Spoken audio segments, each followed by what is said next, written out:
Hey guys, Johnny the Time Traveler here, coming at you from November 12th at the Technology Support Building here at the Penn State University main campus in sunny central Pennsylvania.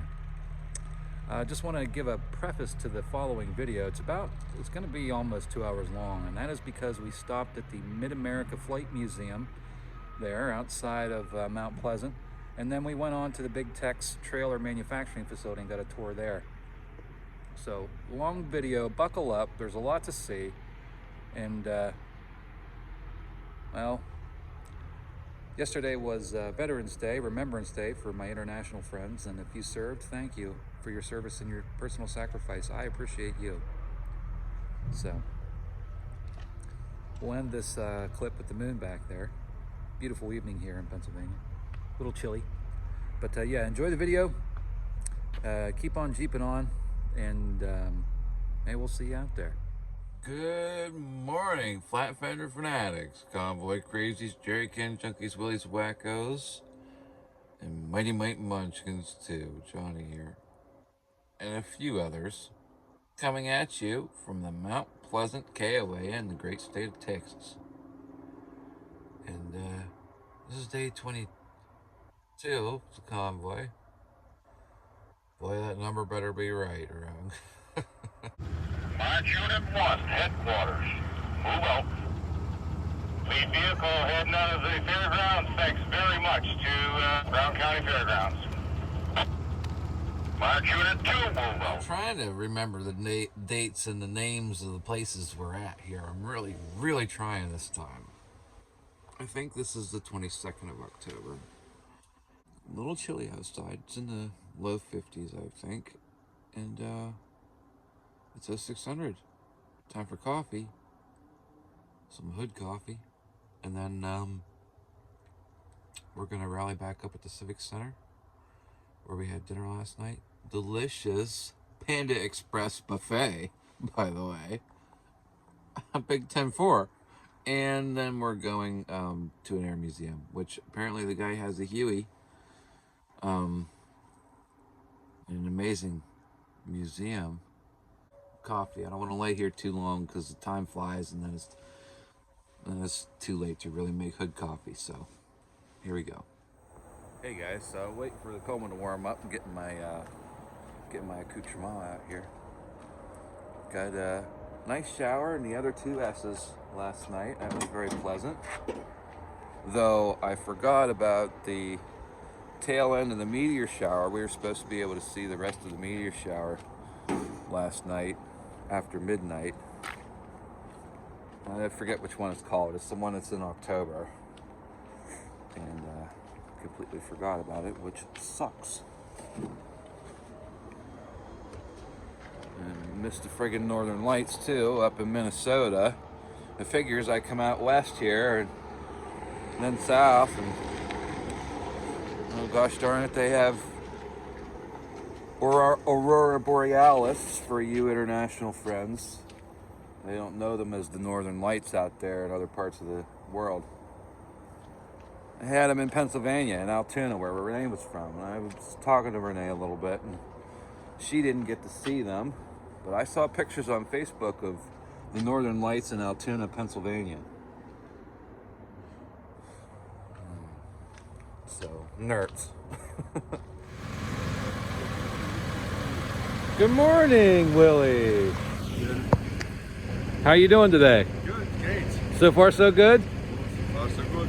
That's great. In paradise. Yes, paradise. Not Paradise, Texas, but close enough. Yep, okay.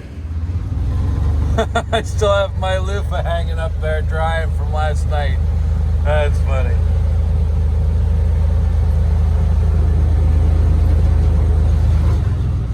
All right, clear skies.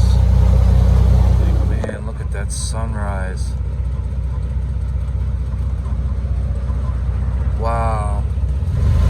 Boy, they got some sunrises out here, brothers and sisters. I tell you that. I spoke too soon, by the way. I can't find my coffee cup. I looked and looked and looked. I don't know. It's really becoming a problem, me leaving my coffee cups lay around, both here on the road and at home. I don't know, you guys that have been on the channel for a long time, you know, once in a while I go on a coffee cup roundup.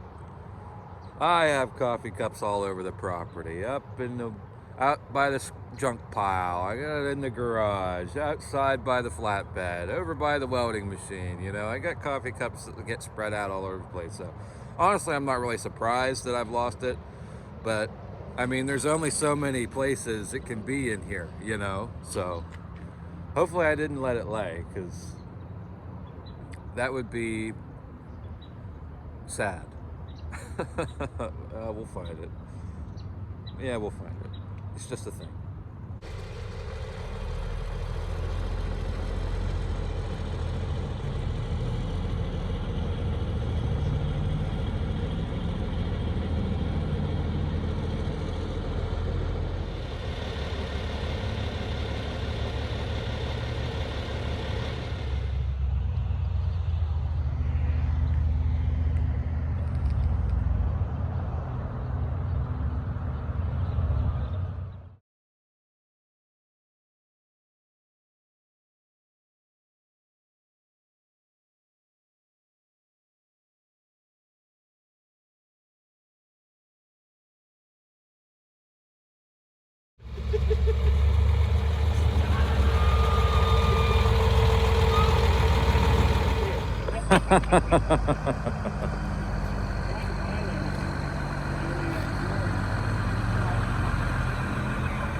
Austin bailed. Yeah. Oh geez. Because Chuck has the other one. Hey guys, Johnny and Wild Bill here, coming at you from Mount Pleasant, Texas. It's a civic center, and we're headed to the Air Museum. And hopefully they fire that beautiful Huey up today. We'll see. We're going to make a left turn out here onto the main road, heading south. The museum is 7 miles down on this road. We're going to get cut up by the signals, but it's going to be the regional airport, 7 miles down. So, See you next time, brother. do I have a copy here, Trail? Yeah, you're making a left on 271 south, Trail copy.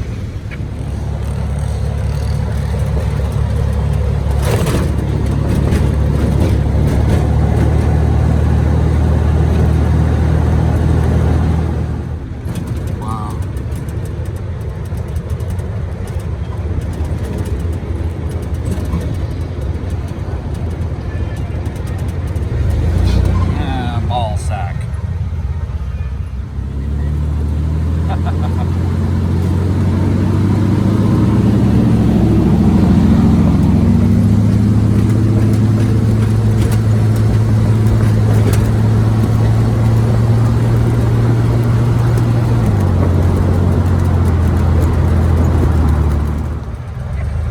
Copy. Making the left turn at 2nd Street, correct?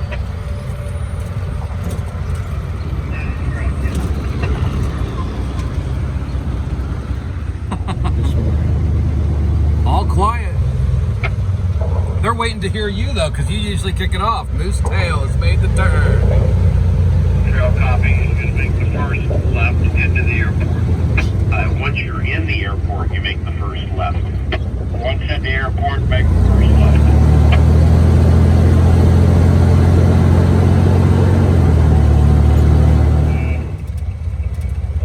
Parallel right here and stay coming. Seal copy. We're good right here. Oh, that looked like a B-25 sitting over there. Just caught a glimpse of it.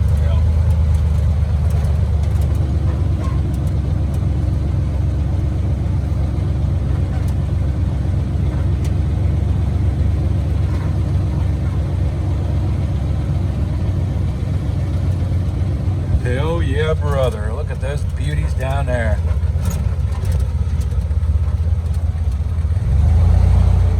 What do we got? Yeah. Holy cow, there's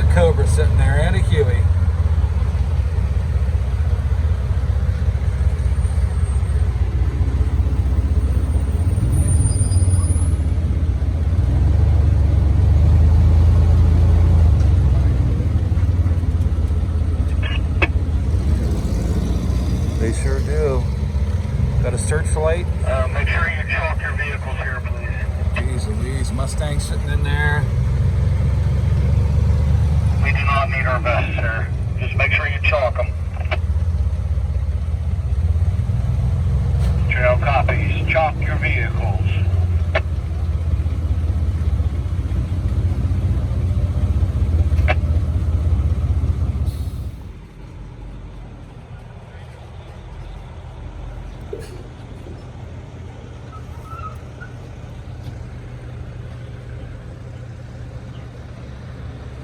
And there's trail.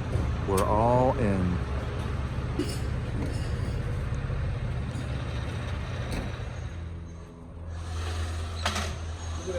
Wow, remote control. You don't need 3 or 4 guys. No, hell no.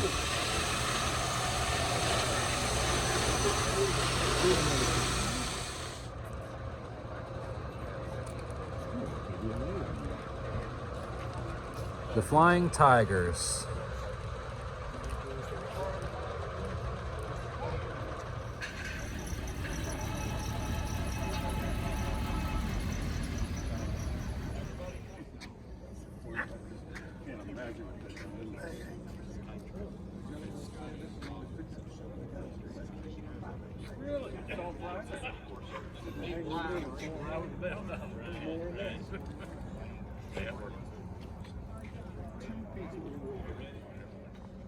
We're kind of split into 2 groups.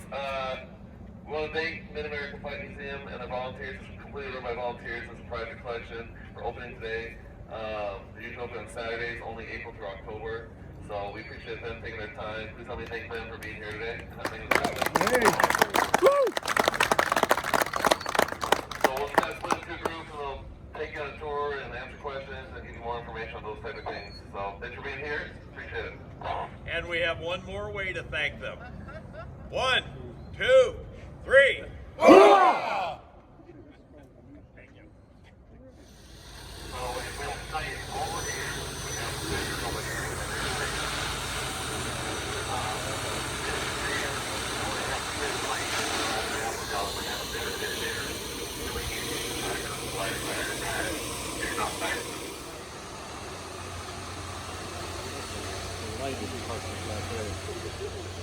Do a cockpit 340. I saw that on Facebook. They all Every airplane out here flies. They're all still certified to fly. Why we have to do annual. Yeah, y'all come on in. Okay.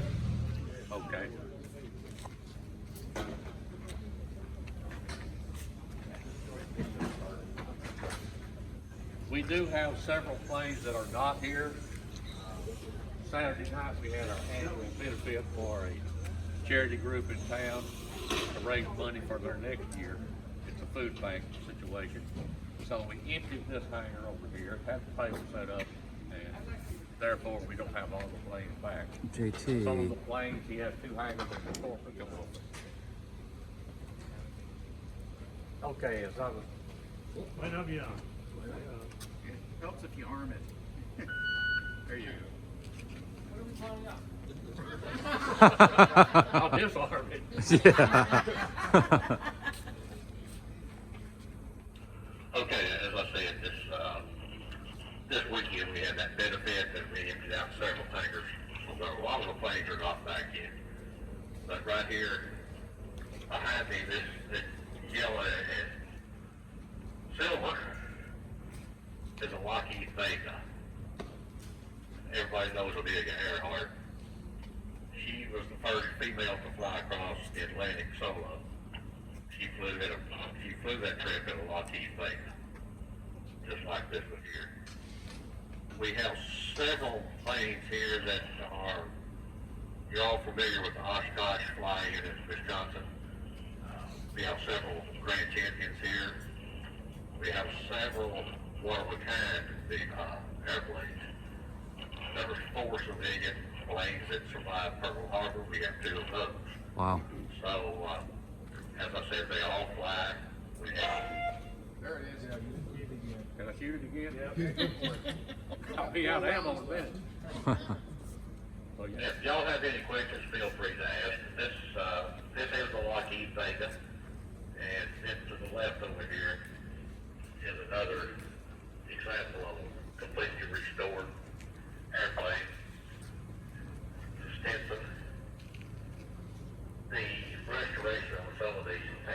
thousands of hours. There's one over here I'll show you later on that we have 30,000 volunteer man hours. Just in this Jeez. race. But it did win Grand Champion in Oshkosh in 2019. Yeah. The helicopter here on my left is the Bell 505. That's not an old helicopter. That's Scott's one of his private helicopters. So I think it's a 2018 or 2019. But it is for sale. I will not take a check. Well, it's got a lunette ring on it. We can hook it up to one of the trucks. That is a smooth ride, though. Beautiful little bird. Everybody knows what this is. Yes, sir. This is the Convoy, Hughes. The name of his coffee shop is called Hughes. So we know the history on this one because we found the crew chief from 1970 and brought him out here and let him revisit this. And because of that, we have about every 2 years we'll have a reunion for the 3-5B troop. And they'll come out here and we'll let them fly around in the helicopters they used in Vietnam. And this being one of them. The crew chief of this one was in it all 3 times it was shot down. Jeez. He's a slow learner. In fact, you can still see the bullet hole patches in the floor of this thing. One of the smoothest rides you'll ever have is that Hughes right there. Not every Huey has that type of ride, but this one does. It's just like a brand new.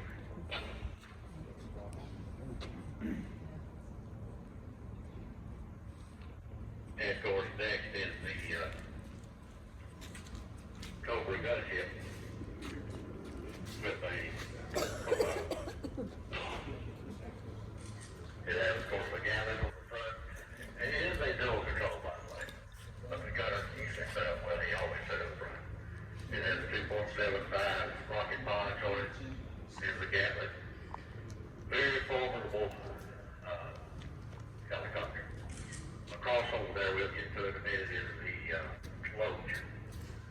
And it was designed for one purpose, and one purpose only. About it was surveillance. And he saw anything out of the ordinary, little Cobra came in and took it out. So that's what these were mainly used for.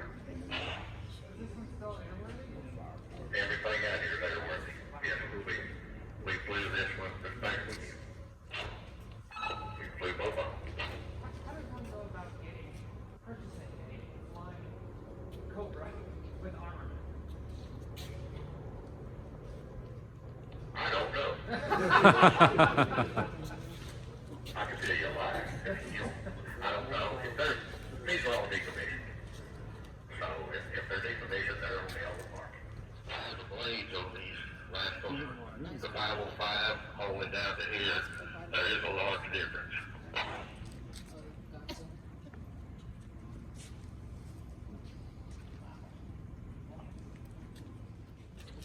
Behind it is one that I would not call in for nothing because it has no engine.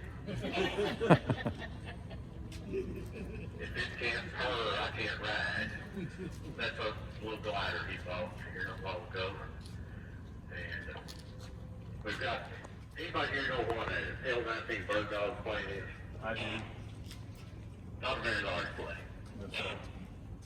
That's why we pull that glider with. The best model he said he could find was over the Walmart parking lot.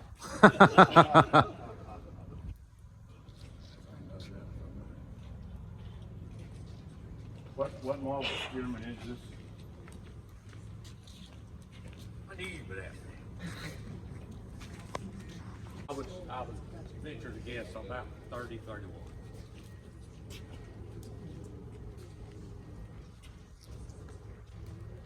Anybody recognize this little bird? These were used as trainers in World War II. A lot of people that we have out here don't realize, most of y'all probably do, World War II, it started so fast, we didn't have an Air Force. We didn't have a lot of planes or pilots. So they had to produce planes, train pilots, and get them out in the field. They used a lot of biplanes to do the training. If you'll notice, it's the dual cockpit, dual control plane. They would use those to train the new pilots. They would rotate them into a T6 Texan or a T-34 or SNJ, whatever. And from that, they would rotate them into the P-51, P-40s, the actual fighter planes. But we did not have an Air Force. We had an Army Air Corps. We didn't have an Air Force until 47.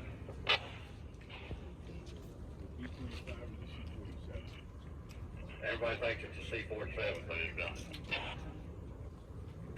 Not much difference. C-41, the only one ever made. Wow.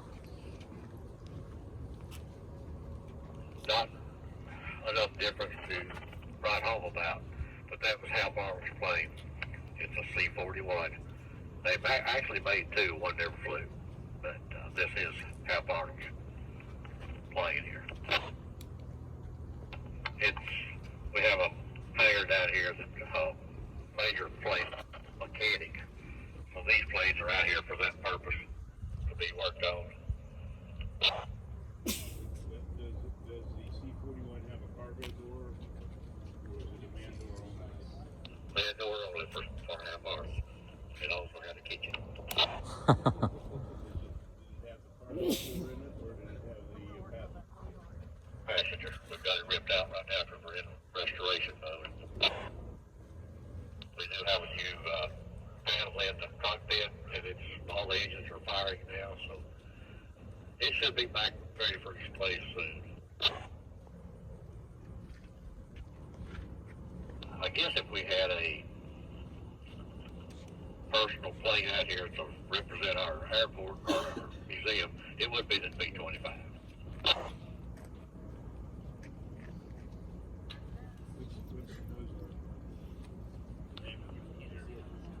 Y'all want to walk out there? Yeah.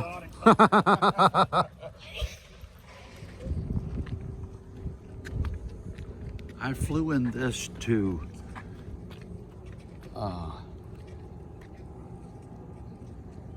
not Pittsburgh, Pennsylvania. Watch the air show in Reading. Reading Air Show. From Detroit to Reading in one of those. Really? Yeah. That must have been pretty cool. Yeah.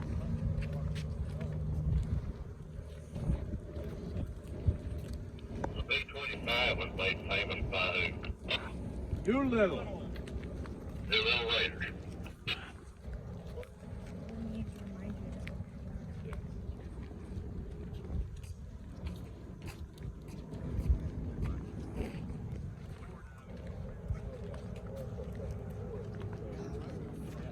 Came off production line right at the end of the war, and it ended up in Hollywood.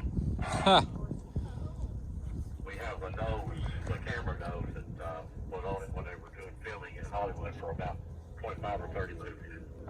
Wow.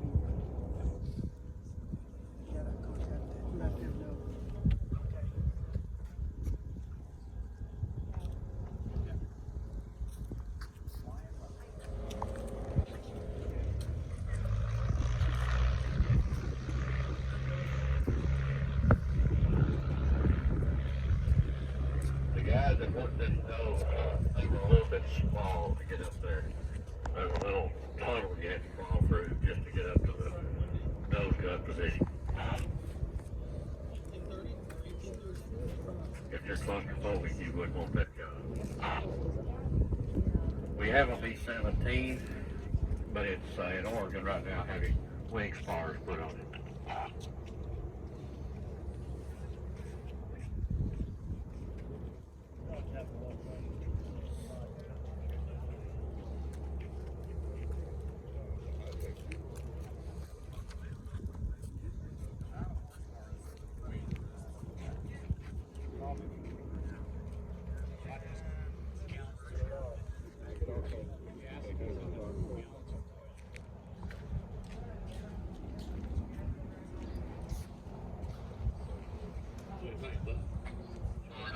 we can go to the big hangar then and start through there. I will warn you, watch your head and where you walk because it's full in a lot of places. World War II, they lit up the sky at night trying to find the Germans coming in on them at night. Yep. Carbon arc. It's a carbon arc and it still works great.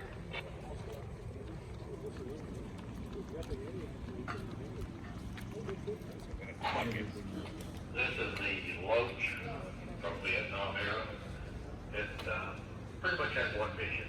Fly low, fly slow, find the enemy. Flying target. If you stay in 6 months and live, they'll pull you out and put you somewhere else before you get to death. You're right, that is. These were designed to find the enemy, and once the enemy stuck their little head up and dropped the smoke bomb down on them. And then the big boys would come in and take care of that. So these things learned early on, don't shoot the little guys. So they would just stay in the brush and try to hide out, but these guys would find them. And they developed a code without even having to stick their head up. They would find them and then tell them the Cobras and everything behind, or the bombers behind where they were. This was a very dangerous mission in these things. They were not for the faint of heart.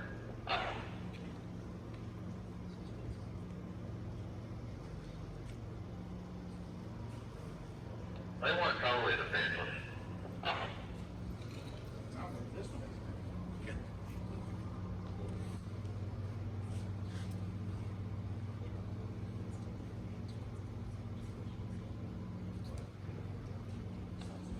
Over here is the light transport, military light transport B-18.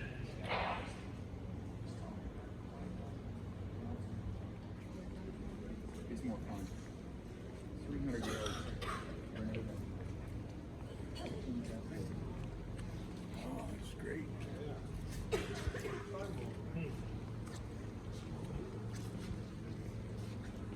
This is the only Bushmaster airplane left in existence. Well, they only built 2.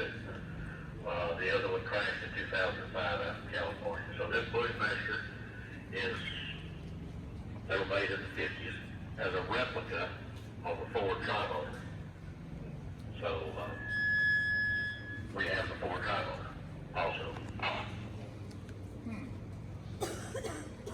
But this is the only Bushmaster left of the 2. And we took the wheels off here, we can go to.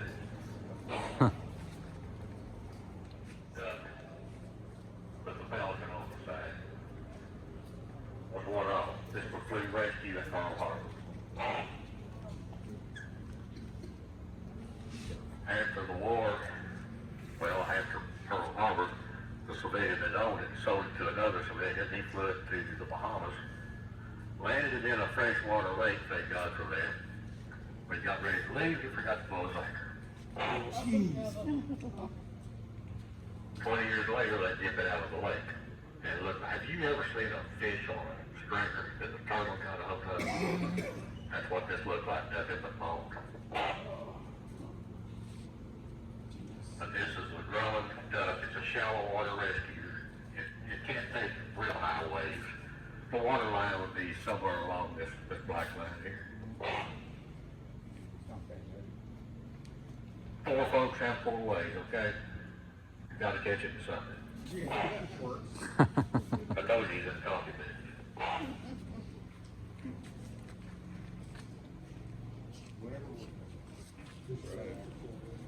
30,000 volunteer man hours of restoration.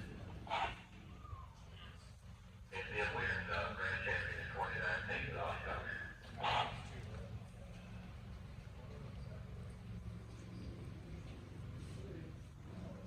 I don't think it looked that good coming off the showroom floor. Yeah.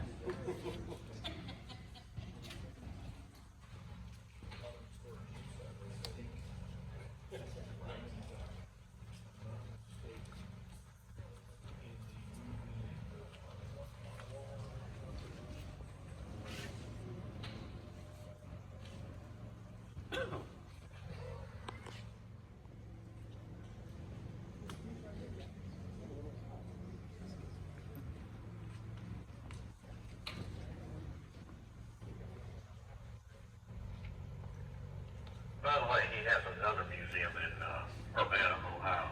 It's a little smaller than this one, but Road trip. it is also. Just my picture, no big deal.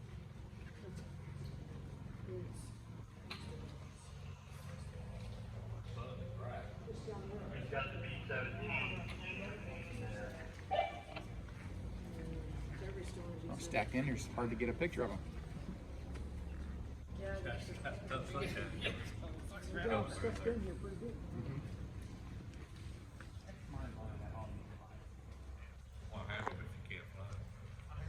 I've been to several museums. I went to one in New York State a couple years ago, and they had a good military museum there, thought museum, but they only had one flying plane out of the nine, But I was very disappointed because I'm used to being out here with Wisconsin. This plane here is the Spartan Executive. It's a 1940 Spartan Executive. If you were somebody in 1940 in oil business or Hollywood, you owned one of these. Just to let people know you had money.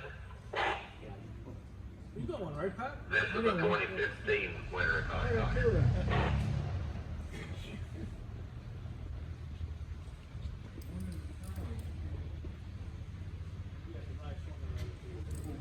Yeah, right. And the sheet iron. Yeah, the aluminum airframe covered with the aluminum skin. Okay, with the fabric. Usually Still one or on- the other. Still on the. If y'all would walk over here on this outside wall, This aircraft. show you this bus. And then we'll get back to the rest of the story of Paul Harvey says.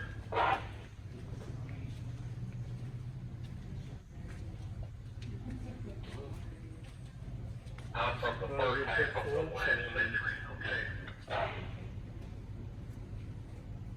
Before Henry owned the Ford And truck. now they built here. This bus is a 1928 Ford, built by Henry Ford. He built 6 of them, and this is the only one left. When we were doing the restoration, or when they were doing it, I don't do that.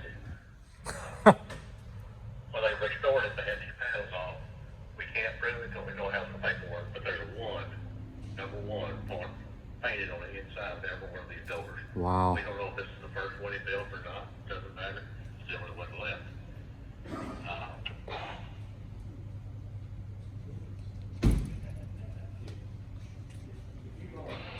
If you bought a vehicle in today's world, and you grab the door handle and pull, it's gonna wrap. This is 1928, gonna go rattle.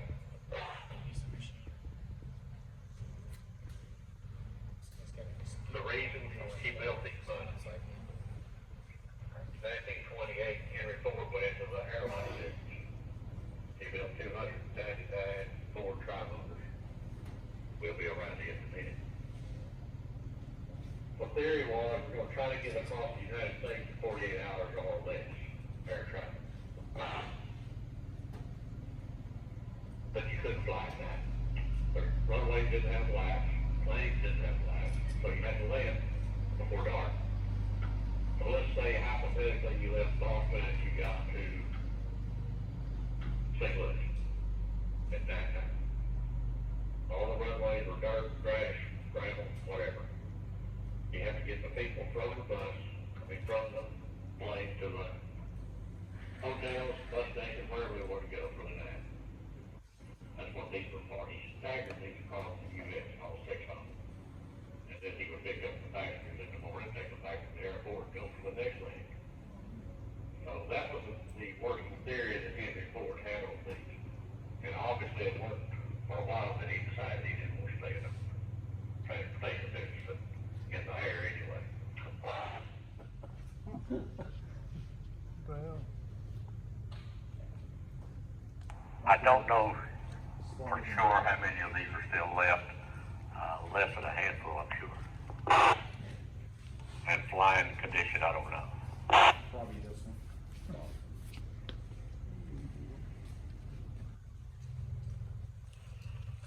I love the cowling and everything on this Fairchild. It's probably one of the best looking planes to be out here other than the Spartan Executive. Little shallow water rescue. This is the Grumman Albatross, a deep water rescue. The South Pacific had rough waves, and in World War II, if a plane got shot down, or if a boat got hit or whatever, they had to rescue the survivors. This was used pretty much exclusively in the South Pacific or Indo-Pacific because of the waves. We have a lake out here just a couple miles from where we are now, Lake Bob Salmon, and it's a large lake. But we have landed all of these boat planes on that, including this thing here. Cool. Once this thing come off the runway out here, it looks like a sloth trying to move. But once you come off that lake, you're sitting there saying, I think you can, I think you can, I think you can. But it can't.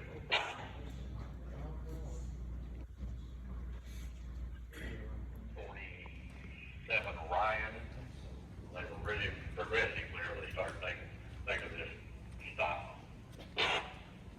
Davion made one similar to it, which are these Davion and Orion are compatible as far as companies.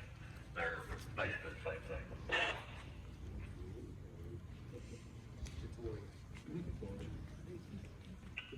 Our oldest airplane out here is, well, look on the tail and tell me what it is if you're from Texas. If you're from Texas, you'll say that's a Waco, because we have a city called Waco. But it's Waco. Next year, this plane will be 100 years old. Wow. It's a 1925 Waco 9. You can ride a bicycle about as fast as it runs. But the strangest thing on this one to me is where they decided it's a water-cooled engine. Where would you put a radiator if you had to put one? Right in front of the pilot's face. Yeah. I operated a bucket truck for years and years, and I've had hydraulic hoses break and spew me in the face. No. I do not want a radiator to do that either, but that's, you know, some engineer, and I worked for a company that had some goofy engineers. Some engineer decided that's where he put it. Onboard heater. This was a 90 horsepower, and max speed was 92 miles an hour. Familiar with the PBY. The PBY and the Albatross are basically the same size. He sold the PBY a few years ago, but it took up too much room. 6 inches more than this.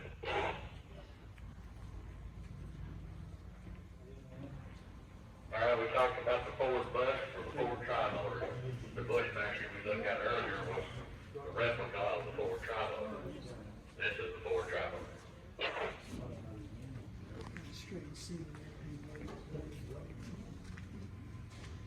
If you've ever hauled hay in the summertime and had to put hay in a loft on the barn, that's what's sitting in this thing in July is out here on the runway.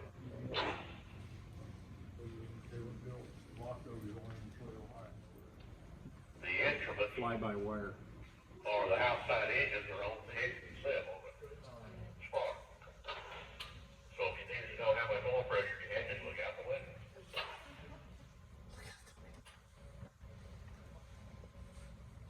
Works.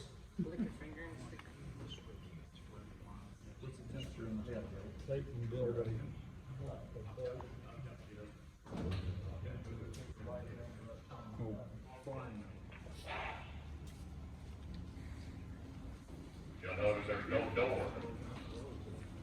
You go in from the top. Or all the three.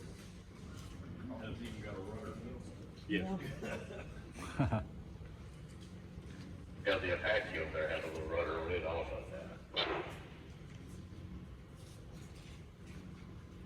I've always had the question, if you're on the water with an airplane, are you under water rules or air rules? I've been told as soon as it hit the water, you're under park and wildlife. You're under both. I mean, what they call it, a flying boat. But you could outrun that game board. For sure. Or as we call them down this part of the world, the frog shares. I was watching a video. We try to get as much history as we can on them, but if you walk around here and look at the fuselage up close, you'll see what I'm talking about. These were the workhorses of World War II in Europe and Africa.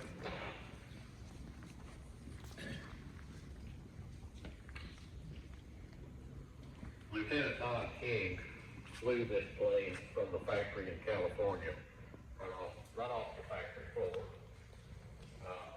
He flew it to South America and then took the southern route over to North Africa. And from North Africa, he went up to Europe. He flew his plane all 4 years it was in service. He was the only pilot for it. It flew, of course, everybody historically wise, C-47 flew a lot of paratroopers in and out, or in. But they also flew, they dropped a lot of supplies, a lot of medical supplies as shown up there on the fuselage. It dropped paratroopers and it also flew gliders. We had a glider glider pilot reunion here a few years back. 2017. In 2017, and yeah, but these planes pulled a lot of the gliders. This particular plane, we have the history of it simply because we found one of King's widow. She lived in New York. We brought her down here and let her go up in her husband's plane. Wow. She had a doctor. That's like the whole log, huh? That's a whole log, yeah. She had everything on this plane from the minute it left to the minute it came back. Wow. So that's how we know so much about it. We know the campaigns it was in. It flew in nearly every major campaign in Europe, including 2 paratroop drops in Norway. That's not the C-41 door on it, because C-41 you had to drop paratroop. That's a DC-3 door. Civilian wise, this is a DC-3. Military wise, it's a C-47. A few differences would be number 1, the door, and also the seating inside. So my question is it listed as a C-53 or as a C-47? There was a difference. There was a little difference in fuselage, but this is a C-47. Even though it does not have the cargo door on it. We took the cargo door off. Modified. We have modified. This is a hybrid, I think you would say. The reason that being done, we fly this a lot. We fly people around here a lot. Scott's sister teaches a women's Bible class out at our church. And at the end of the year, a lot of times they'll come out here and Scott will take the ladies up in and fly them around. So it has passenger seats in it like an easy. They had to train a lot of pilots in a short period of time. We had dual control. What this one does, they would instruct them out as they learn to fly. I can't imagine going into a war and not having what you need. Or the way we do business now. Pretty much. Pretty much. What did George H.W. Bush fly? TBM. This is a TBM, torpedo bomber. It's a lot more massive than you think it is. When Yes, you sir. first walk up to it, it tells you just how big it is. Historically, the proof on this one was this one flew over the USS Missouri when we signed the peace treaty in Tokyo Bay. Wow. This one had about 100 more. It's not like we didn't trust the Japanese to sign it. We just didn't trust the Japanese to sign it. So they just had to look up and say, yeah, they're still here. but this one did fly in Tokyo Bay during the signing of the peace treaty. We also know this one had a rare 2 kill in one day history to it, which is very rare. They usually only flew 1 or 2 sorties a week, and this one flew 2 in one day, and it had 2 kills that day. We also, on the tip of this prop here, we have George Bush's signature. He autographed the part a few years ago. One was a ship, one was a sub, small sub. His signature is up here on the tip of that right there.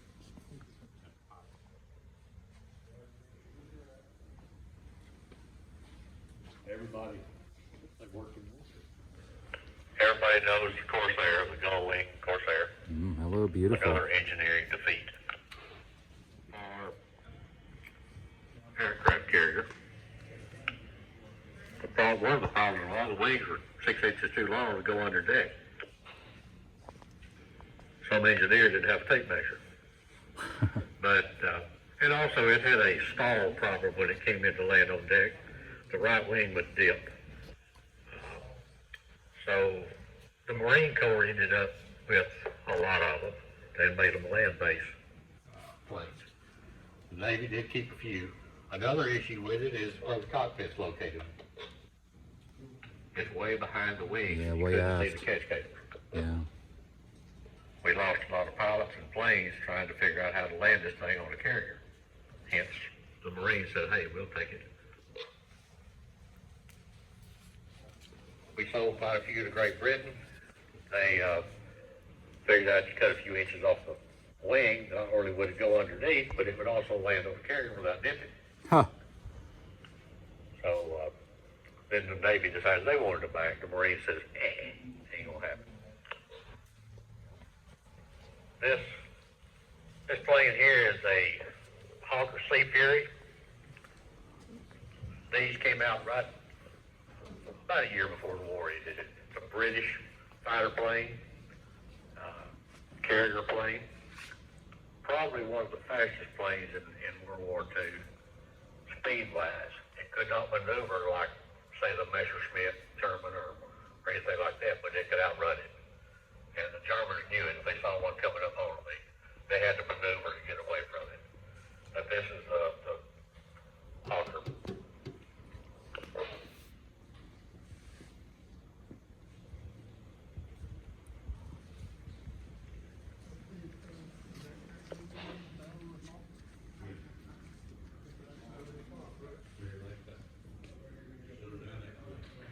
Of course, everybody's aware of a B-51 Mustang. This are it.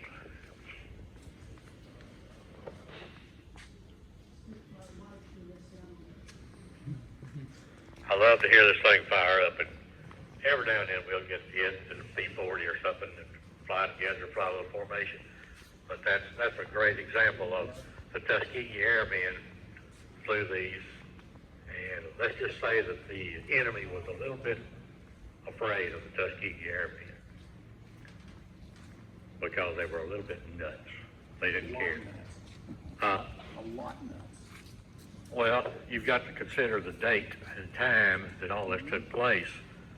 To have a black squadron that didn't care one way or the other if they came back to what they had left. So they went out there with the attitude of let's kick some butt, let's get it done. And the enemy knew it. T-34. This is basically a T-6. It's the Navy version. It's an SNJ, another trainer. But this is one that they would move up to from the biplanes or whatever. They'd jump into these and learn the ropes on these before they went to the B-51s or whatever.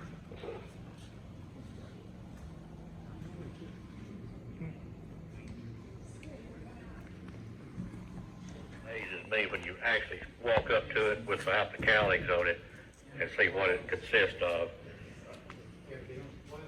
We didn't have anything like this in World War II to start with.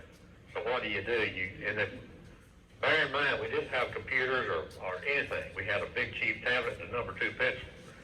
So the engineers came up with this rascal here and said, well, yeah, it looks good. Let's see if it flies. Then you have to find some 18-year-old that's got guts enough to try it.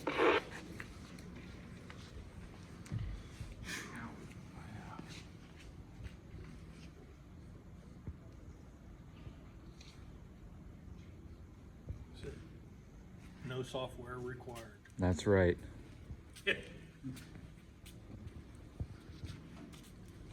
this, you know, we think in today's world that we're so smart, and we are, technology-wise, but they started with absolutely zero. Just a few little old engines like you see in some of these little biplanes, little radio engines.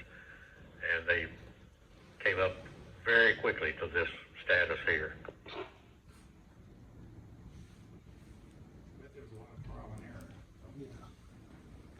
With different pilots. Yeah. Never the same pilot. Now, if the first pilot didn't have good luck with it, he didn't go up again.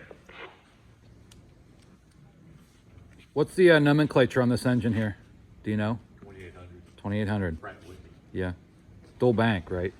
Yep.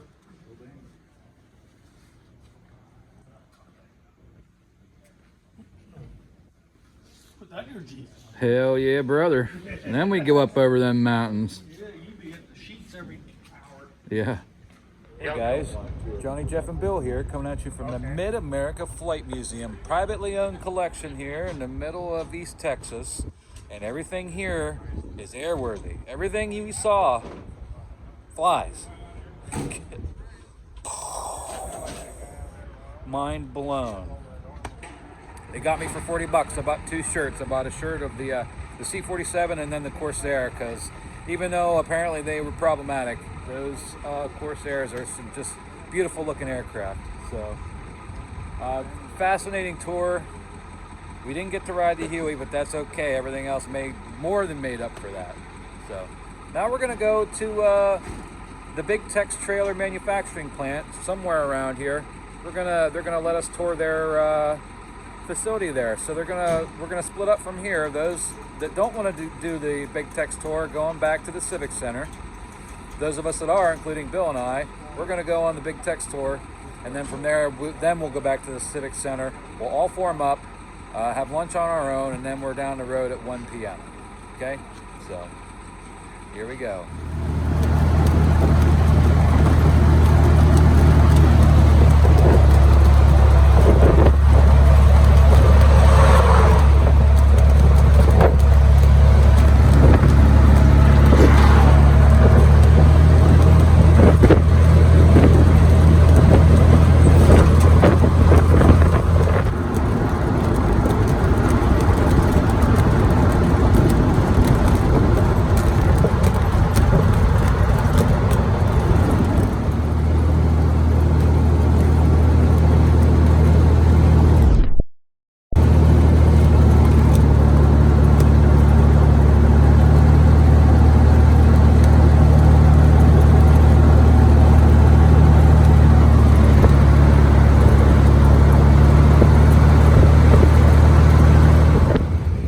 Across the highway here. Yeah. Makes sense that they're right by Big Tex here. Probably used extra axles and brakes under them.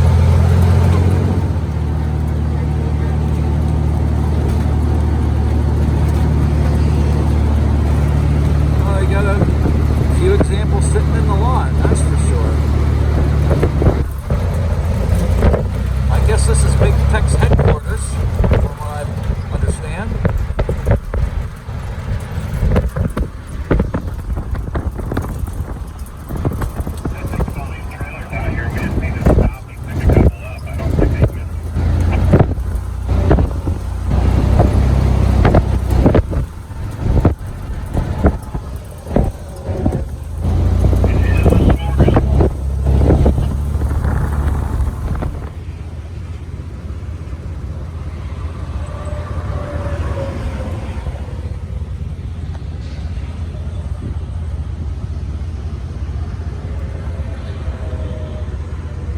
For sure.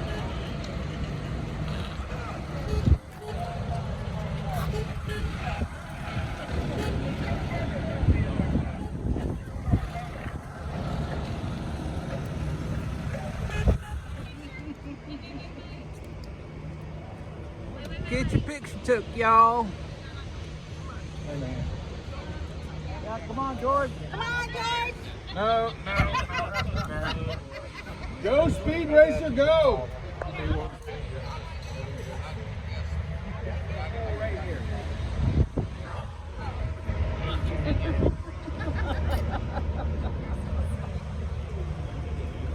Come on. Nah, I'm good, dog. I'm so sorry. It's costumbre. Doug and Victor, please closer. Right here, and we're gonna get safety vests, right? We're gonna get you all some safety vests. We're just have glasses, get some safety vests soon, and earplugs, and then of course we're supposed to wear steel toes, things like that in there. So that's why the racer won't stay in the aisle, and then that's what we're gonna do. So There's fluorescent yellow lines. Just try to stay in them as close as you can, all right? If y'all have any questions at any point in time, just holler, and we'll stop and answer what we can.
back up.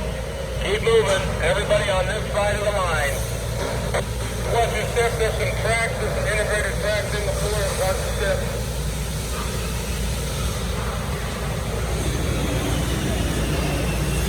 Oh, a lot more roomy over here on the wood side. Watch your step there. Watch your step on that track.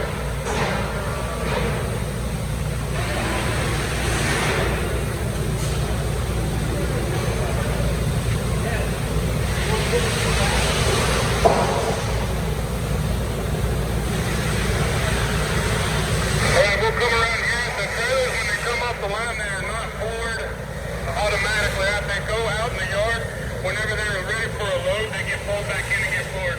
We do that so the flooring doesn't get withered and aged out there. We want the customers to have a really nice floor whenever they receive it. They come in right here, everything's done by hand. These guys pull the raw lumber, they bring it in here, cut it to length, drill the hole, pre-drill every single hole. You have one man pre-drilling holes, another man putting screws in, and the other man fastening them screws down. So walk y'all down right here, right in the middle of the alleyway here.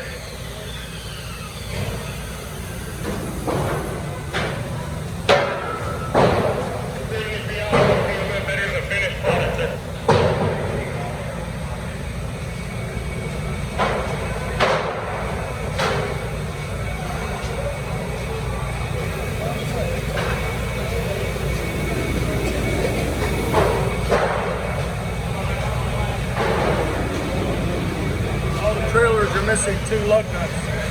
Oh yeah? On each wheel.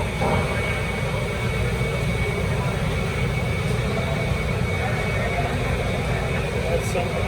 Yeah.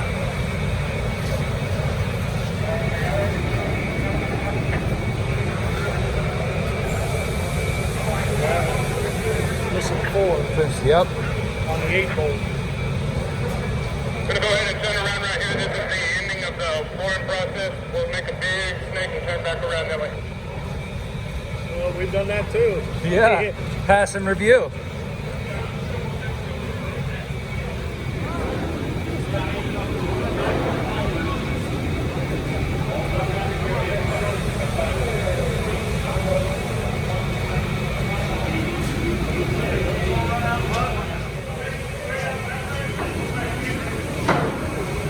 Outside this bay door here and come back and finish up the tour that way.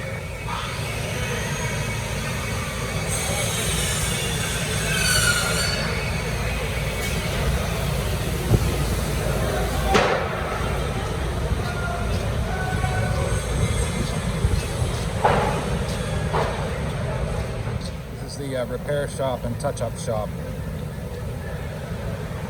So 25 On units the that I left. mentioned that are going to the hurricane assistance. This is where they're getting completed.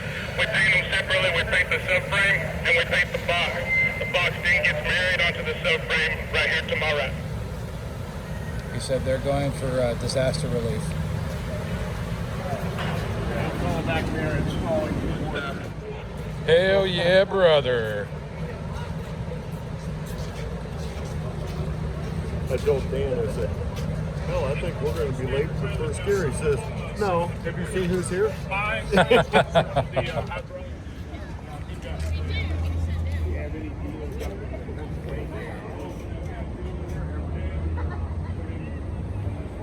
Big Tex Employee of the Month. I'd like to, all of us, to give our tour guide an extra special thank you from all of our convoyers. 1, 2, 3. Hoorah! Well, guys, there you have it. Big Tex manufacturing plant. Hope you guys enjoyed the tour. Bill and I are going to head back to the Civic Center, and then we're at first gear at 1 in the afternoon. So CO is releasing us now so we can make our way back to the rally point on our own. So we'll just putt-putt on up the road.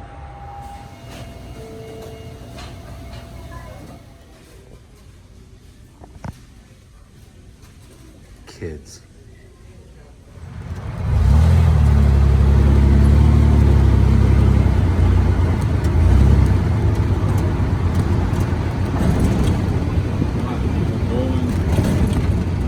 Yeah, the little skinny pedal is the one you want on the right. Got all the greens through town. That's great. Yeah, and if you don't fit, just punch it. You make it fit.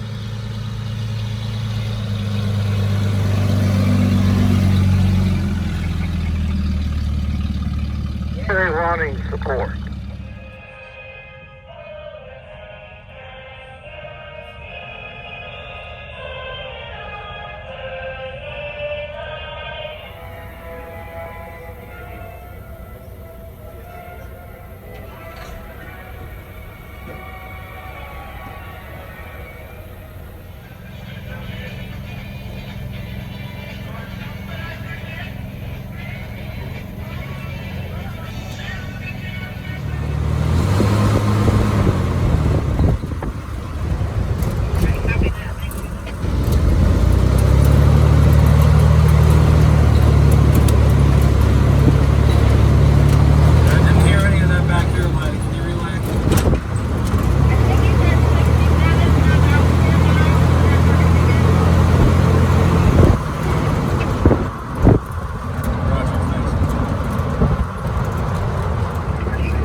Big Tex edition.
Big and it's piney.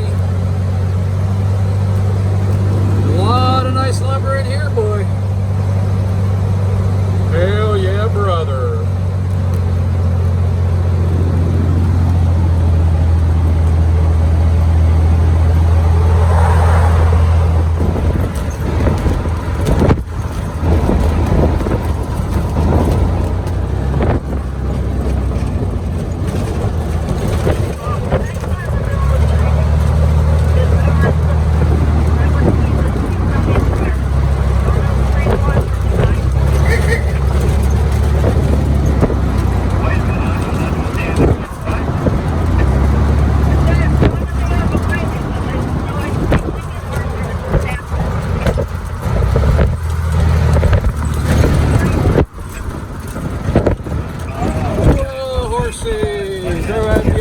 There, buddy. This was in real good shape back. Antiques. Daniel Antique Company, 50% off. Come on! Why didn't we stop here?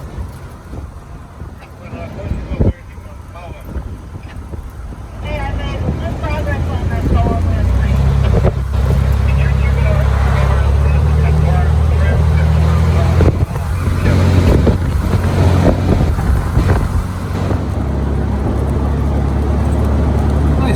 Shade a little bit. It's up around 90 today.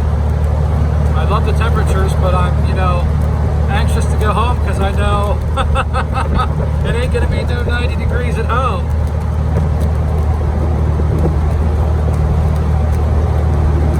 Take about 60 degrees off of that. Well, 50 maybe.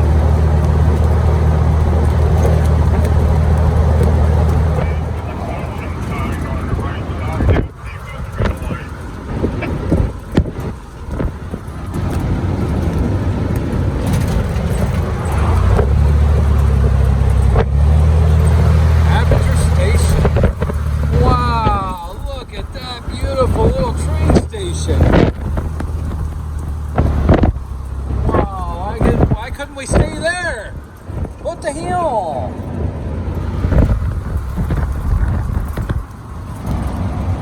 That must be a drive-through church. Kind of like a Sonic. You pull in, you get blessed, and you hit the road, Jack. Hello there, buddy. You just need a man with a chainsaw. I'm your guy. And some antiquities. Yes. Are we going? I guess we're going. Yeehaw!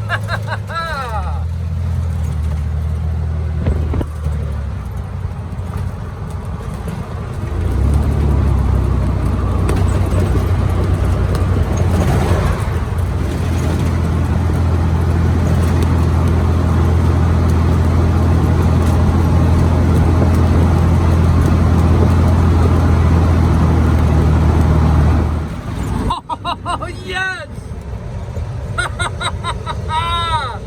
Yeah!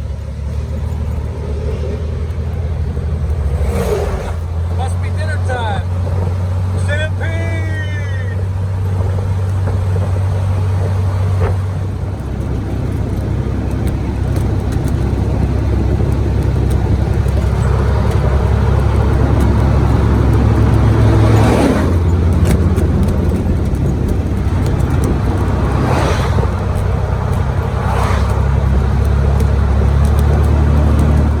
One-room schoolhouse there.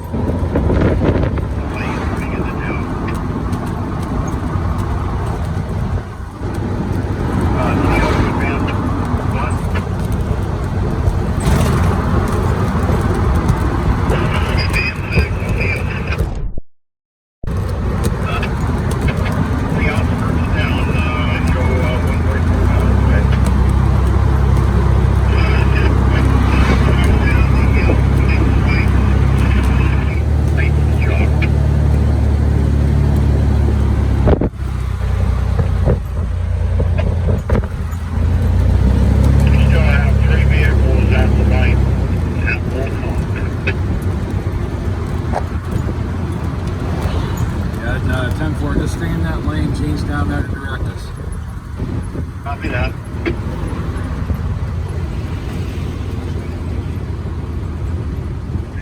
Downtown Jefferson there, buddy. That's fine, no problem.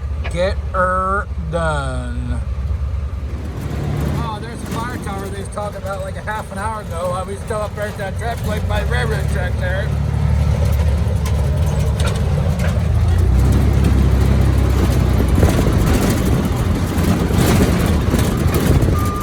Back across the clickety-clack.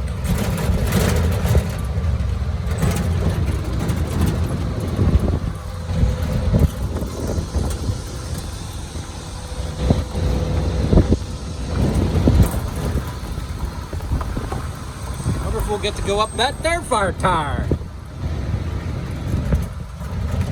I'm just following the person in front of me. I think we're going this way. Boy, sure does smell good down here, though. See, like I said, innate sense of a direction. Wonder if they'll run that little choo-choo train. I'd love to ride that thing. And around we go. Yeet, yeet, yeet.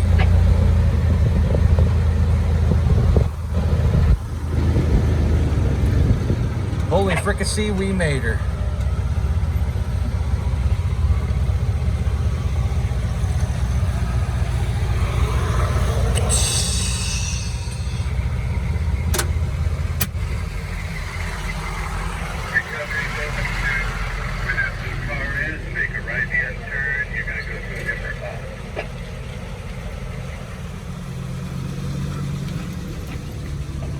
He's giving me the old thumb salute. Here we are. We made her, Jefferson, Texas, son of a bitch. And it's hot. It's like 90, a little over, it feels like a little over 90 degrees. Here comes the rest of recovery. That poor little goose. Squeaky, and there's trail. That means we're all in. So we're gonna go inside. And it looks like some hedge apple. I might kite that, take it home and plant it. Yeah, so gonna go in here, have our driver's meeting, blah, blah, blah. City of Jefferson Office of Tourism Development. We made her. Interesting. It looks like they're using that fire tower as also a cell phone tower. Very interesting. I've never seen that before. You know, he's not there. He says, I got enough room for at least 40 vehicles. But there was also his, I guess it was a grill cafe or something that he has coffee at. Huey's. Got a Huey up on top of it. Yeah. So, all right. Well, nice easy drive coming in here. Warm day. So we've got this is our RON right here. Now, what we have is the RON is the parking lot on the other side of this building. We have the street in front of us here, and then we have the parking lot on the other side of City Hall. So when we're done with the meeting, we're going to need to vacate. We're going to need to vacate this parking lot in front of the building, and all of our smaller vehicles are going to have to move over to that far lot. Oh, we're going to move all right. Looks like they've got power. I haven't verified that, but it seems like there's power in a lot of the buildings. Go ahead, JT. This gentleman right here, here, use our radio, sir. Tell him about our place. He's got an RV park. He said we can stay up. Can y'all hear me? Okay. Yeah. My name's Don Randy. My friends call me Diamond Don. That's my little railroad right there. But I have an RV park just right outside of town here. Less than a few miles away. But it's free. I've got 50 amp, 30 amp, city water. I got a dump station. It's all there. Diamond Don's RV park. So go up here and hit 49 East, take a right. It's about, say, 2 miles, if that. And you'll see the big sign, Diamond Don's RV park. Just pull right in, make yourself home. I'd love to have y'all. And thank you for what y'all done. You're true Americans. I like that. Any showers? Does it have showers? Oh, yes. I have a shower, bathroom, second. Wow. Yeah, well, I hope y'all like it. Well, we have run into a ton of RV parks that are really nice looking. They have no bathrooms. No bathrooms. I'll be out there. I'll help y'all out. And thanks again, y'all. Welcome to Jefferson. Thank you. All right. Good news. I'm done. All right, very good. It would save us a lot of time just to go out of town that way rather than double attack. Very good. Very good. That's all I've got. So I'm gonna go. Oh, happy birthday, whoever it is.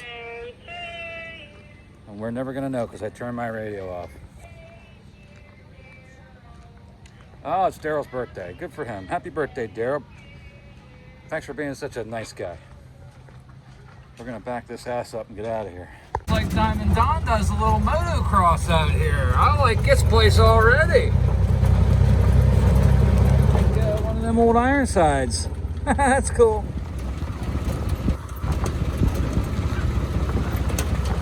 In the pavilion, it says. So that means Daddy-O's taking site number 2 here. No, I don't want to be ignorant. So I'll take D1 or D2 over here.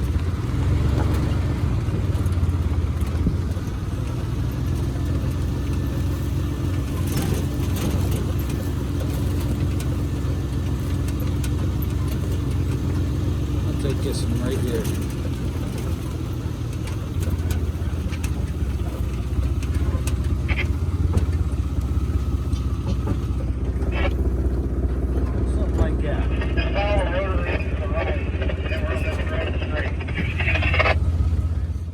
Here coming at you from Diamond Don's RV park out here, listening to just having some fellowship with Don and hanging out.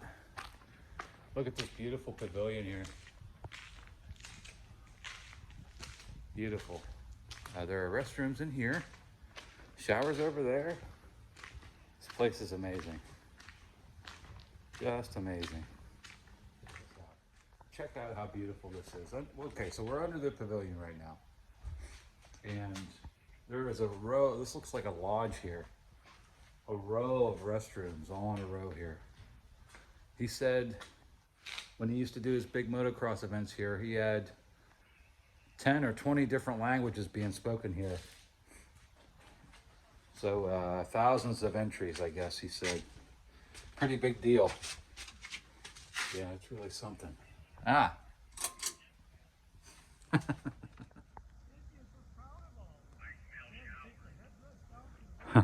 They're coming.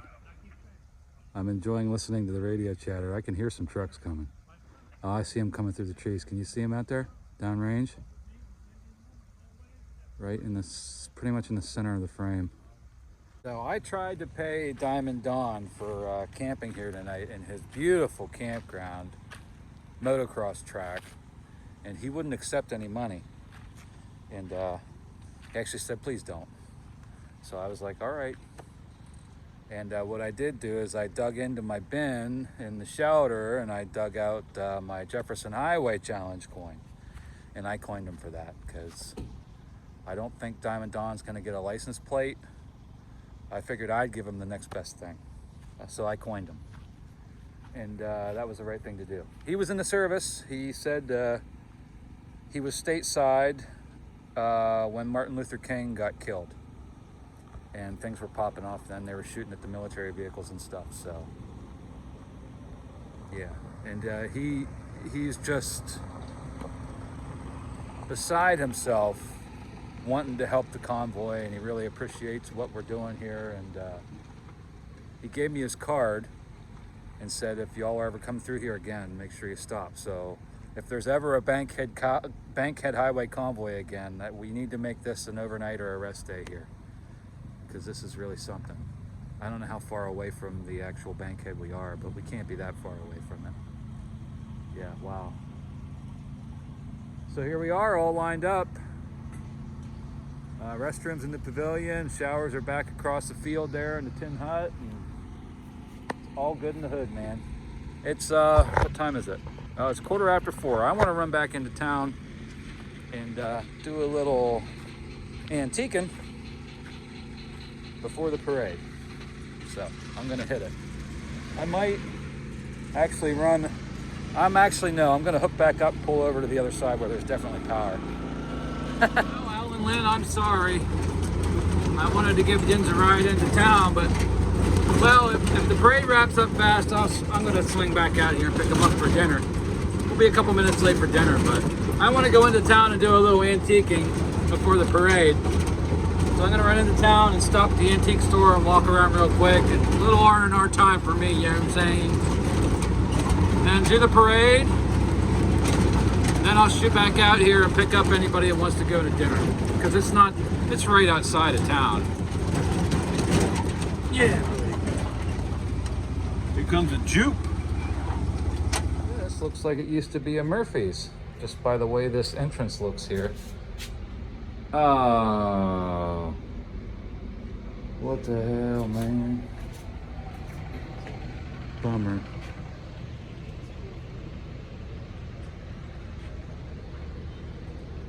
There's another, that one says open. Oh, let's go see. There's another small business over there outside. Collectibles and crafts and stuff, it looks like. Looks like they're really trying to make this a tourist attraction. I think they're doing a pretty good job because there are a lot of shops here for such a small town. Bonus points to that business across the street for playing Allman Brothers over there. I hear the guitar going. Holy moly. I can't get over this town. It's crazy. Wow. People are lining up for the parade now. It's 5 o'clock, we got a half an hour.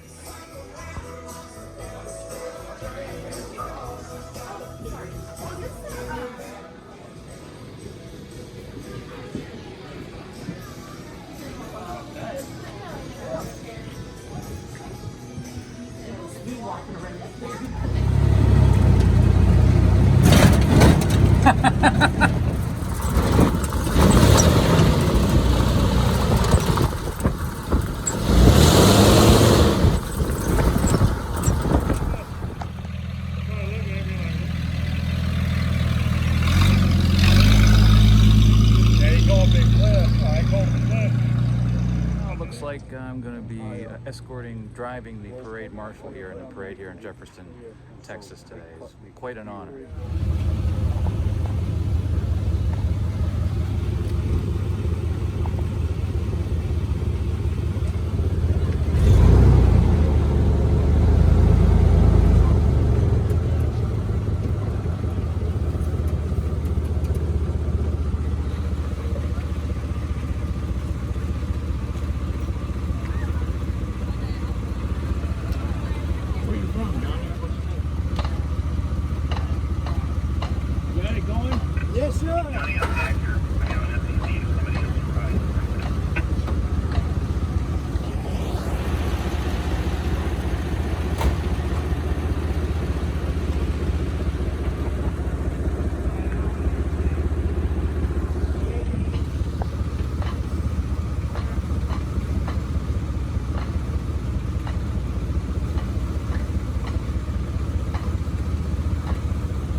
For the dogs and then the horses. Oh, that's amazing. What a beautiful, beautiful piece. Halloween, she usually winds up with some kind of ornament on her, you know.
We'll just bring the heavies in the way we all came in today, and then you can just line up there where you were.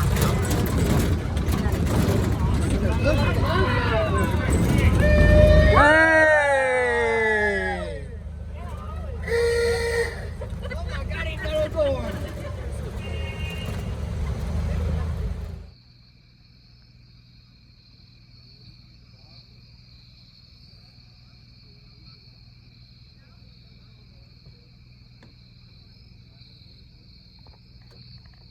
It's crappy, you can't see anything up there. There's so many stars out. Hey guys. So that's gonna be it for this day.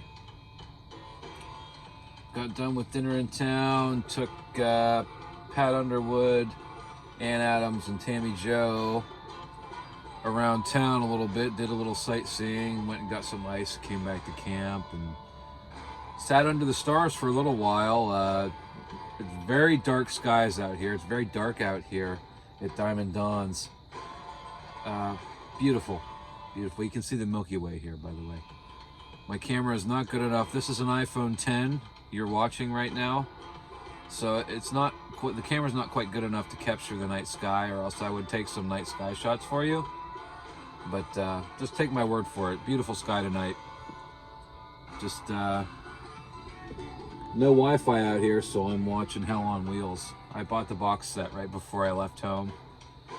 And I'm on season 4 now. Great show. Side note, they talk about bloody Kansas and the Civil War and this whole time period on this show. Like the crazy preacher in this show rode with John Brown in bloody Kansas in this fictional series. So I got to see, and you too actually, we got to see those places of the country where, you know, bloody Kansas happened. And just, it's a pretty cool tie-in. I'm glad I brought this show with me. And you know, me and trains are like this. Anyways, yeah, that's it for today. Thanks for following along. If you're new to the channel, I appreciate you. Thanks for stopping in. Thanks for taking a card. If I didn't get to chat with you or say hi to you, I apologize, but it's the fast burn of the convoy, man. There's just not enough time to go around. Got some very busy tracks out here tonight too. There's a train. There must be a crossing right over here. Well, there is. No, because we went under the bridge. No, we went over a crossing, didn't we? Anyways, I'd say a train every 20 minutes, half hour, something like that. So let's get out of the menu here. That's better. So yeah, there's got to be a crossing really close by because I can hear the bell. See you in the morning, guys. Tomorrow we're heading into Louisiana. This is our last day in Texas. Last night in Texas. We're in Louisiana tomorrow. So, on the final stretch of the Jefferson Highway into New Orleans. So, glad you could follow along. We're going to keep on trucking, keep on jeeping on. And I got to get my laptop out and get some of these hour-long videos onto my hard drive because I'm, again, running out of space. So, it takes about a half an hour to transfer 3 videos from the phone to the hard drive. So, time is short, but we'll get it done. See you in the morning, guys.